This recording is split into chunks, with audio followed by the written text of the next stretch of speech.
৩০০ ফিটের গণসংবর্ধনা মঞ্চস্থলে আছেন আমাদের সহকর্মী শফিকুল ইসলাম। আমরা সরাসরি যুক্ত হচ্ছি তার সাথে। শফিক, এত বছর এত প্রতীক্ষার পরে তারেক জিয়ার আগমন, আসলে এটা দেশের মানুষ কেমন ভাবে, মানে কত খুশিতে তারা এই জিনিসটা ব্যাপারটা নিচ্ছে বা তাদের প্রতিক্রিয়া কেমন দেখছেন, আর ঐতিহাসিক সংবর্ধনায় আসা মানুষের মানে সবার মন্তব্য আপনি কি জানতে পাচ্ছেন, আমাদের জানাবেন বিস্তারিত। দীর্ঘদিনের প্রতীক্ষার অবসান হতে যাচ্ছে আজ, অর্থাৎ আজকের এই 25শে ডিসেম্বর ইতিহাসের পাতায় নতুন করে নাম লেখাতে যাচ্ছে। কেননা বিএনপির ভারপ্রাপ্ত চেয়ারম্যান তারেক রহমান আজকে স্বদেশ প্রত্যাবর্তন করছেন, অর্থাৎ নিজ দেশে যে মাটিতে বড় হয়েছেন, যে মাটিতে তার রাজনীতি যেখানে তিনি বড় হয়েছেন সেখানেই নতুন করে ফিরছেন।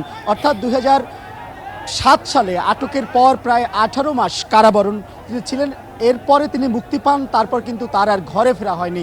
এরপর তিনি উন্নত চিকিৎসার জন্য পাড়ি জমিয়েছিলেন লন্ডনে, এবং সেই লন্ডনের থেকে এই দীর্ঘ 1.5 যুগ অর্থাৎ প্রায় 17 বছর পর বাংলাদেশে ফিরছে। এবং সেই দিনটিকে ঘিরে আজকে যে সংবর্ধনা দেওয়া হবে, অর্থাৎ রাজকীয় এক সংবর্ধনা দেওয়া হবে, সেই সংবর্ধনার স্থলের চিত্র কিন্তু এই মুহূর্তে দেখতে পাচ্ছেন যে যত দূর আসলে ক্যামেরার চোখে দেখতে পাচ্ছেন পুরো জায়গাটাই আসলে লোকে লোকারণ্য।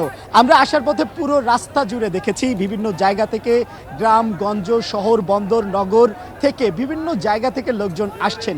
যেমন বিএনপির নেতাকর্মীরা আসছেন, পাশাপাশি আপামর জনসাধারণও কিন্তু আজকের এই তারেক জিয়ার স্বদেশ প্রত্যাবর্তনের যে আয়োজন, সেই আয়োজনে অংশ নিয়েছেন। এবং এই মুহূর্তে ঠিক দেখতে পাচ্ছেন একেবারে যে মঞ্চটি তৈরি করা হয়েছে, সেই মঞ্চের সামনের চিত্র, সেখানে কিন্তু পুরো লোকে লোকারণ্য। এবং এখানে যারা উপস্থিত রয়েছেন তারা কিন্তু শুধুমাত্র আজকেই এসেছেন ব্যাপারটি এমন নয়, গত 3 দিন ধরে এখানের এই নেতাকর্মীরা অপেক্ষা করছেন। এবং তাদের যে অপেক্ষা একটা বিষয়ের জন্যই, সেটি হচ্ছেন তাদের যে নেতা তারেক রহমান তিনি কখন এসে তাদের সঙ্গে কুশল বিনিময় করবেন সেটি নিয়ে।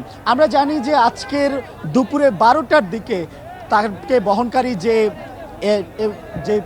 প্লেনটি রয়েছে সেটি বিমানবন্দরে অবতরণ করবে, এবং সেই অবতরণের পরই তিনি এখানে আসবেন। আশা করা যাচ্ছে এখানে তিনি 1টার কিছুটা পরে এখানে এসে পৌঁছাবে। এবং দেখতে পাচ্ছেন যে মঞ্চটি তৈরি করা হয়েছে সেখানে এলইডি স্ক্রিনের ব্যবস্থা করা হয়েছে, নিরাপত্তা ব্যবস্থা জোরদার করা হয়েছে। এখানে যেমন পুলিশ রয়েছে, পাশাপাশি বম ডিসপোজাল ইউনিট, সোয়াত সহ অন্যান্য আইন শৃঙ্খলা রক্ষাকারী বাহিনী এবং তাদের যে নিজস্ব ব্যবস্থা সিএসএফ, তাদের যে সিকিউরিটি ব্যবস্থা সেটিও কিন্তু জোরদার রয়েছে। সব মিলিয়ে বলা চলে যে আজকের যে আয়োজন, এই আয়োজন নতুন করে ইতিহাসের পাতায় নাম লেখাতে যাচ্ছে। এবং এই আয়োজনকে ঘিরেই পুরো দেশ প্রতীক্ষায় আছে।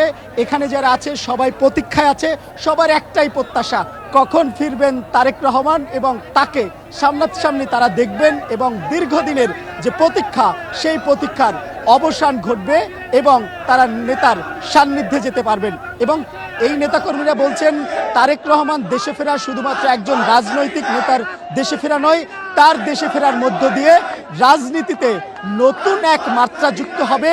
গণতান্ত্রিক পথে মানুষের যে যাত্রা, সেই যাত্রাকে আরো বেশি ত্বরান্বিত করবে। অর্থাৎ আজকের এই শফিক, আপনাকে ধন্যবাদ।